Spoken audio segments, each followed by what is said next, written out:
Ça fait maintenant 7 ans qu'on propose le projet Vivre et grandir autrement. Quand on a commencé à le partager, on n'avait pas pris conscience de l'ampleur qu'avait pris le projet.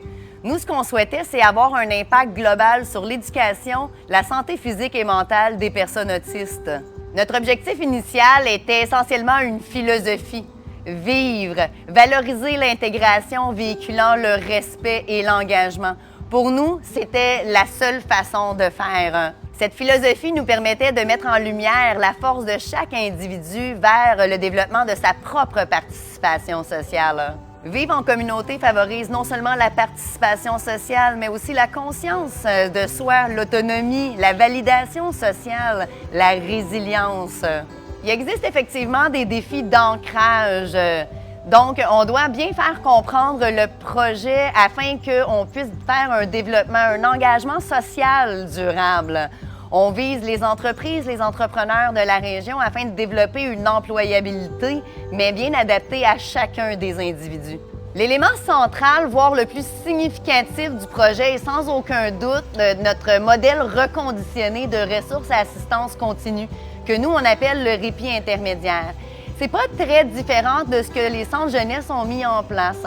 En fait, nous, on tente de garder les jeunes et les moins jeunes le plus longtemps possible auprès de leur famille et des épauler avec les ressources institutionnelles déjà existantes.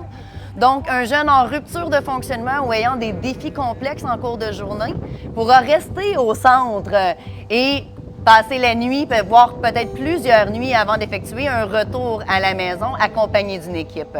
Qu'est-ce que ça m'apporte la mise en place d'un projet comme celui-ci? C'est vraiment que mon amour de la différence et de l'unicité, que chaque personne a le droit d'être qui elle est.